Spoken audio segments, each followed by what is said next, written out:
Welcome to the Outthinkers podcast. Plug into fascinating minds and breakthrough ideas that are transforming industries and the world. I am your host, Kaihan Krippendorff, founder of Outthinker Networks, a global think tank comprised of corporate strategists, innovators, and entrepreneurs shaping the future of business. If this describes you, join us at outthinker.com. Let's dive into this week's episode.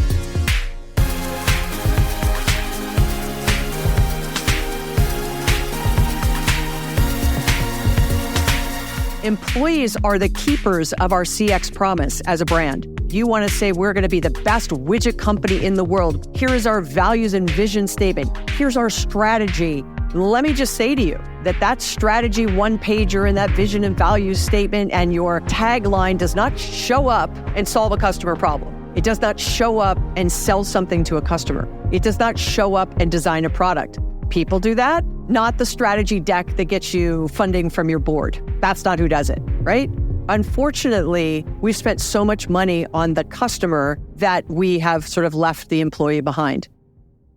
That was Tiffani Bova, global growth evangelist, Salesforce business strategist, author, and keynote speaker. We were lucky enough to have Tiffani join us for a second time on this podcast. And in this episode, she brings us a wealth of much needed new perspective. Where our last episode with Tiffani focused on how to maximize your company's growth IQ. She laid out the 10 paths to growing your company. Now we shift our focus to the internal movers of this growth, employees and the employee experience, also known as EX. Tiffani's career, as you just heard in the highlighted clip, taught her that without the people who make the customer experience, you can only get so far in fulfilling your brand promise. In her newest book, The Experience Mindset, she dives into how to complement your CX or customer experience by revamping your EX. In this podcast, we discuss the specific measurable impact EX can have on your future financial results.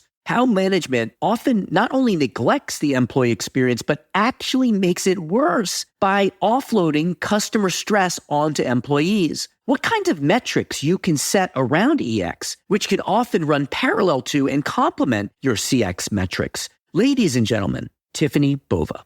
Tiffani, it is so great to have you back on the podcast. Thanks for being here again. I'm honored to be back a second time, or maybe third. Second.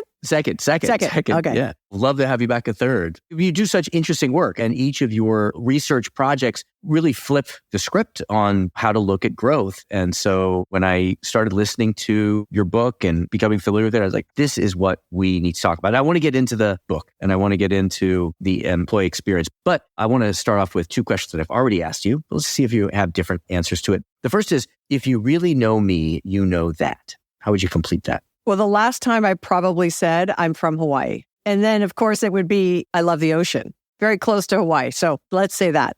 Do you surf? Yes. I don't surf as much and as well as I used to, obviously, because I spend a majority of my time in Los Angeles and I don't get in this water. I am an ocean snob. I am an ocean snob. I guess that's something you wouldn't know about me. But yeah, I don't surf as much as I used to.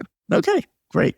And then I also asked you this question before. Doesn't matter what you said before. I just want to know if it's evolved. What is your definition of strategy? That's a tougher one. I would say now I feel like this is a Jeffrey Moore statement. Crossing the Chasm, Jeffrey Moore. Yes, Crossing the Chasm, Jeffrey Moore, who wrote the foreword to my first book, Growth IQ. He talks a lot about this crisis of prioritization. And I think strategy, for me, at its most simplistic form, is to help remove that uncertainty and prioritization crisis, right? Like, what is the strategy of the business? It can't be 10 things. So less is more in that case. And then if you talk to Roger Martin, he's very specific about strategy and execution being together. Other thinkers, Ram Charan and others, they think of it very separately. So, for me, it's just more about setting the priority for the business and then being able to communicate in a way that people know what they should be doing every day and why and how it will impact the business. Yeah, because many people don't know what the strategy is and what's important, which you write a bit about.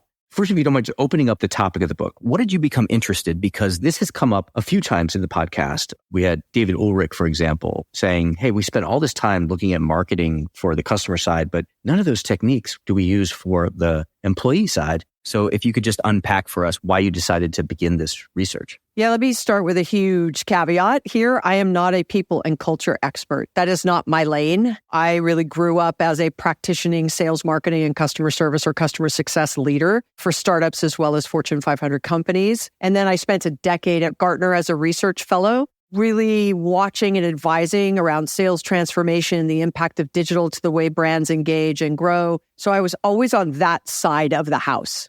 Growth is kind of where I sit. And then I wrote a book back in 2018 called Growth IQ, which was 10 Paths to Growth, which was a combination of my 10 years of advising some of the largest technology companies in the world, as well as startups and mid-sized businesses across all industries. And then my 15 years of actually being a operational leader and individual contributor in those spaces.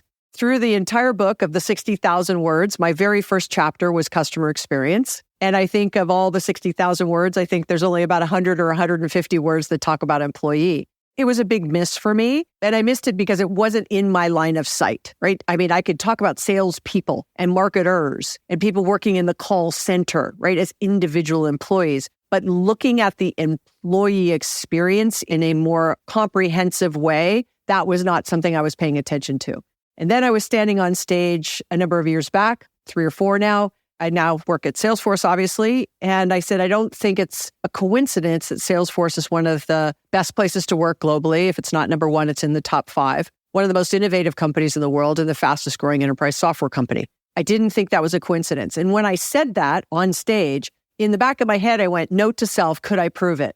Because I'm not the first to say happy employees, happy customer, get those 2 things right, you're going to have greater growth rates. I am by a long mile not the first to say it. It's been said for decades by lots of amazing leaders. But when I went to go see if there was any ability to prove it, to see a direct correlation or causation, or what aspects and attributes of employee have the greatest impact on customer that then lead to greater growth, it was this vast emptiness of insight. And that's where I pointed my focus, if you will, from a research standpoint. Tell us about that, because you started these 3 research efforts, which, as I understand, are surveys, lots of input, and you had some unexpected findings that you tried to make sense of. And then what were some of the unexpected findings that you found that led you to zeroing in on employee experience? In the first study we did with Forbes Insight, we were able to show that brands that did really well on customer and employee experience had a 1.8 times faster growth rate on the CAGR side than those that did not.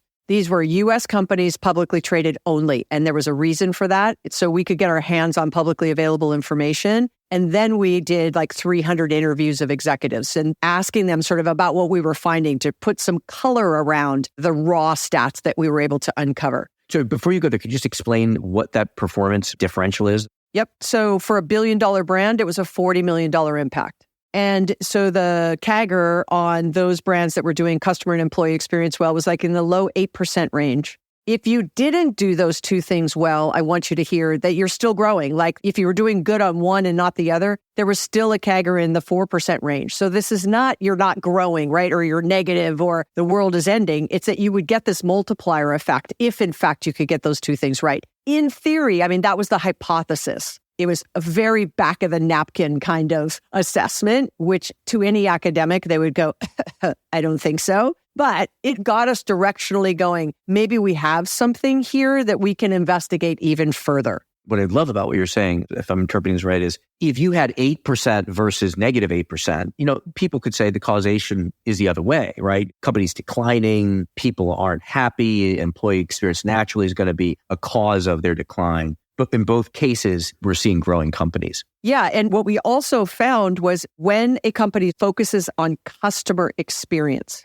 there was a slight lift in the key performance indicator or KPI for employee satisfaction. So if your customers are happier, let's just say calling into your call center, they're not yelling at your call center agents, your employees are going to be a little bit happier, more satisfied with their job. I'm oversimplifying.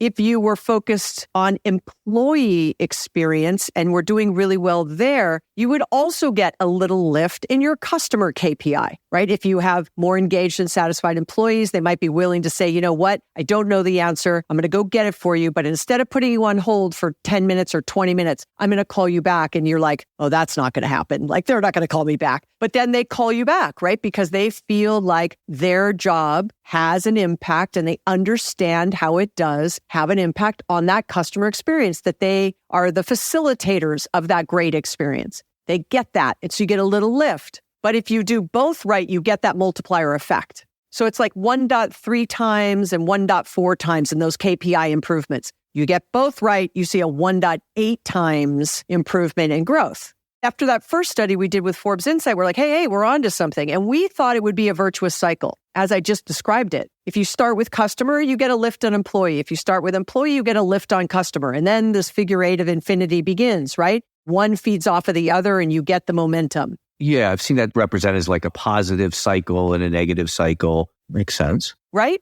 But we thought it could start in either place. So then we go down the path of a second study. We did the second study with Edelman. It was global. It was much more comprehensive. It was thousands of employees and hundreds of C-suite executives across multiple industries and sizes, et cetera, countries. So it was very blended. We weren't hyper-focused in a particular spot that would skew this. And through that, we found a couple key points. One was nobody owned employee experience pretty much consistently. They would say they had someone who owned human resources. And some of it may be that makes the assumption they know what the definition of employee experience was. You may be saying to yourself, but we gave it so we could say, here's what we mean by employee experience. Does anybody own this in your organization? Could you give that to us here so that as we're listening to you, we understand what employee experience is? Yep. And what it's not. And what it's not, right. In this particular case, right? So things like compensation, DE&I, equity, inclusion, super important. Absolutely. Remit of HR, right? Really watching those things. It is not that. That is not what we're talking about. We're talking about people, process, technology, and a little bit of culture, which you could argue those things I just mentioned was culture, but I tried to narrow it to the following statement. That moment that matters when an employee touches a customer. The products they design, the user interface for an app or a tool or a website, the instructions on how to do something, right? Then the people, the sales people, the call center people, your field service people, when they are engaging with a customer, like that moment that matters. If you have really upset field technicians and they're going into your client's house, a customer's house, and they're like dirty and they're messy and they don't care and they break stuff or they don't fix things and they leave, that's what I mean, right? So that experience when an employee meets a customer in some way. So what I'm kind of visualizing here is I check in on my app for an airplane and the experience is pretty fluid and easy, just a few touches. I go to the front desk and the person who's checking me in is typing forever into a computer. And I haven't peeked around to see what it is, but I imagine it's not nearly as fluid an experience as what I experience as a customer. Correct. And there's a reason for that we've spent, to digress just really quickly, like the royal we have spent billions of dollars globally on making sure that your experience on that app is top-notch. Seamless, remove the friction, reduce effort, simple, easy, all the buzz terms that CMOs and leaders use. We want our customer journey to be pleasant and all those things. But the whole sort of findings of this work that I did showed that we have spent so much money reducing the effort for the customer in order to improve their experience. And unfortunately, the unintended consequence has been the effort for the employee has gone up and their experience has gone down, especially as we cross the digital industrial revolution, right? That fourth industrial revolution going into digital, we really pivoted towards making it easier for the customer and using technology to streamline the operations back office and to improve the customer interface with us as a company. But the middle layer of employee hasn't gotten as much effort. So nobody owning employee experience is lending itself to some of this challenge. So what I think you said, just to make sure I'm understanding, is not only is our investment in the customer experience meant that customer service has improved and employee experience stayed the same, we're actually saying it's gotten worse because I would imagine they're offloading effort from customers to employees. Exactly. Fascinating. So I'll give an example. many, many years ago when I was designing and selling websites literally in 2000. So I've been doing this for a minute. We were really working hard to get companies to think about, okay, you want me to not do mailers and yellow page ads and radio ads and TV ads? You want me to go on this thing called the World Wide Web? And so they would just replicate their brochure and put it up. If you remember those days, there was no commerce. Then sort of commerce shows up, and then we worked really hard to make sure that a customer didn't have to click 10 times to get what they needed to have happen. So we worked really hard. It was sort of like the 3-click rule from a UI interface standpoint, right? Like if in 3 clicks they can't find what they want, do what they want, buy from us, it's a failure from a user interface. Now we've gotten to no clicks, voice, and 1 click. That's all about reducing effort. So now let's flip the other side of the coin. When I give that example, I will ask a room full of people who are employees at employers, right? Whomever they are employed by. How many of you can do your job every day in 1 interface? Almost never does a hand go up. And then I'll go under 5 and 5 to 10, more than 10, right? People start raising their hands. And so would we ever ask our customers to have 5 or 6 tabs open to buy something from us? 1 to find the product. The next tab was to buy the product. The next tab was to enter credit card information. The next tab was to enter shipping information. The next tab was to confirm the order. We would never do that to a customer. Well, you might, but you wouldn't do it for long. You'd be fired if you had ever designed it, or you'd be out of business because customers would never come back. Yet, we ask, to your comment right there, which was so spot on, we offload that 1 tab from customer to 5 tabs to our employees, where they have to jump from application to application. And if you don't believe that to be true, an enterprise has an average of a little more than 1,000 unique applications in its 4 walls, whether you work from home or in an office. Enterprise, okay? And now there are some that we can carve out for finance and HR that should never be integrated. So pull those out for a second. But the mean of this is only 27% of those 1,000 applications is actually integrated. So who bears the brunt of that burden? Right. It's being integrated by humans clicking and typing. And switching between application. They bear the burden. And so employees are the keepers of our CX promise as a brand. You want to say we're going to be the best widget company in the world. Here is our values and vision statement. Here's our strategy. Let me just say to you that strategy 1-pager and that vision and values statement and your tagline does not show up and solve a customer problem. It does not show up and sell something to a customer. It does not show up and design a product. People do that, not the strategy deck that gets you funding from your board. That's not who does it, right? Unfortunately, we've spent so much money on the customer that we have sort of left the employee behind. And so I'll give one stat down this path as well. 52% of the C-suite globally believe that the technology they're providing is working effectively, which means 48% don't believe it's working effectively. 32% of employees believe the technology they are using is working effectively. So already we have a 20-point gap between the C-suite and the general employee base. But wait for it, only 20% of customer-facing employees agree that the technology they're using allows them to collaborate effectively, be more productive and efficient at their job. Wow. 1 in 5. Yeah. So let's just sit there for a second. All this money spent on tech to solve these problems, and it isn't the fault of technology. It's not lost on me. I work at Salesforce, so I understand. However, it's really about the people and process aspect of technology that is creating that, right? The process of I need 5 apps and there's no integration. And maybe organizationally, I'm not built to collaborate, or there is no sort of incentives or KPIs that are shared amongst teams. That has nothing to do with tech. Like that is a cultural decision, a strategic decision. Like is your call center a cost center? That's a strategic decision. Or is it a success engine for your customers? Right? And so that is philosophical that an individual contributor has zero control over, right? I show up, you tell me the tools that I get to use. It's a complete spider web. The only thing I can control is how I show up, but I cannot control what I do every day, what tools I use, what training is available to me, what opportunities are available to me. Do I feel safe to raise my hand and say something's wrong? Like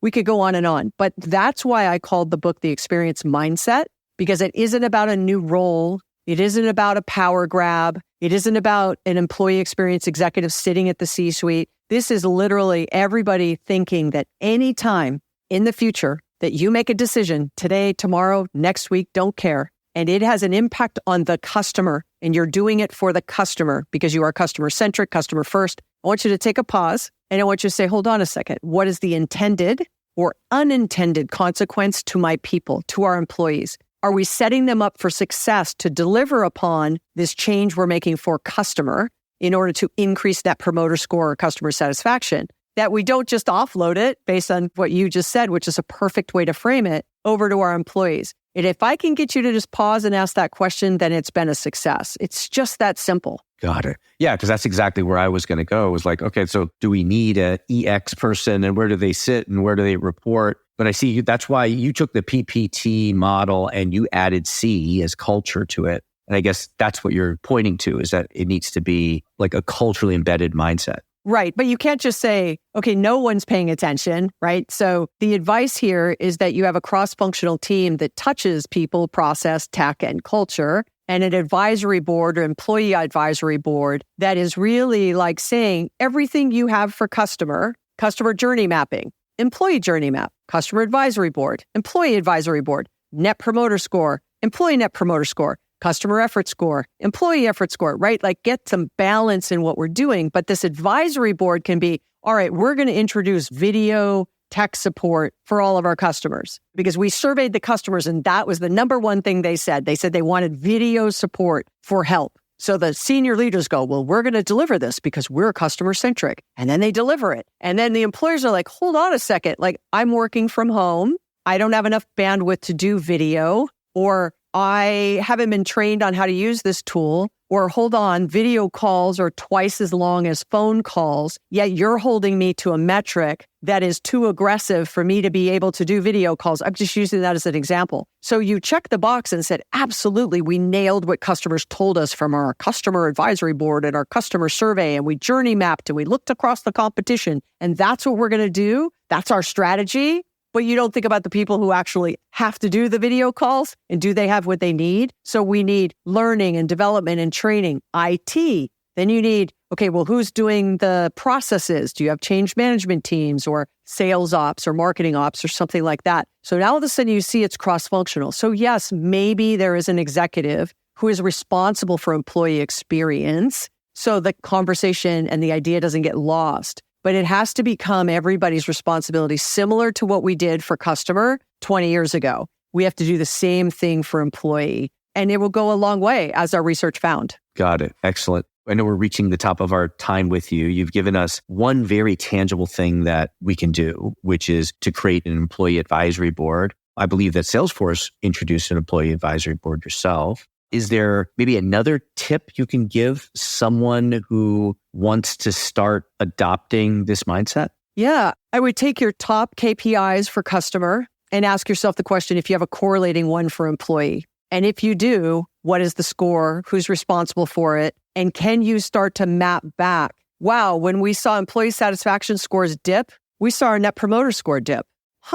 Right? So look at what you're already tracking, and then also, is there executive compensation tied to customer KPIs and not employee KPIs? Because that changes behavior very quickly. So list out what your KPIs are for customer, and do you have correlating for employee? And then the third thing I'd say is, if you are surveying your employees, I want you to start asking much more tangible questions that are friction related. For example, single question.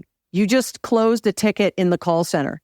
How easy on a scale of 1 to 5 was it for you to close that ticket? 1 being super easy, 5 being really hard. Like a return as an example. How easy or hard was it for you to process that return?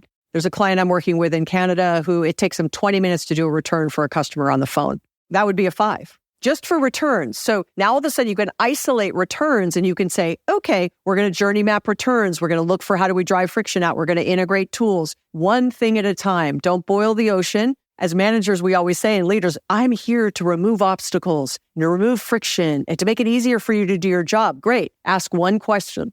And every day or every week on your one-on-ones, ask them that one question. And that's what you start chipping away at. And if you do that, they also then start to build greater trust with the brand. They feel like, hey, you're asking and listening and fixing. And even if you don't fix, you're telling me why you're not fixing. So now I'm even more committed, right? Those would be the three things I'd say. Excellent. And then my last question, in addition to buying your book, how else can people learn from you, connect with you, and follow you along this transformation that you've pointed out we need to pursue? Yeah. So if you read the book, I always love to hear back. Agree, disagree, what you're doing in your own organization, what's working, not working. Like, this is what this is about, is to continue to learn and to find ways when someone asks me, what are the things I'd advise, that I can give examples, right? And so anything you're willing to share, I'm all ears. You can follow me on LinkedIn. I don't have any more connections, but you can follow me on Twitter, Instagram, Threads, Facebook, sort of everybody. I've got a podcast called What's Next with Tiffani Bova. I'm always open to hear and learn. So yeah, please keep in touch. Awesome. Well, thanks for all of that, sharing all of that here and on all the other platforms, and for taking the time to do this research, because I really feel like it is a redirection, a refocus that corporations need to make for themselves, but also for society and everyone who is an employee. So thank you so much for doing that work and sharing it with us. Yeah, it's all about doing well by doing good. Yes, it is. Thank you to our guests. Thank you to our producers, Karina Reyes and Zach Ness, our editor, and the rest of the team. If you like what you heard, please follow, download, and subscribe. I'm your host, Kaihan Krippendorf. Thank you for listening. We'll catch you next week with another episode of Outthinkers.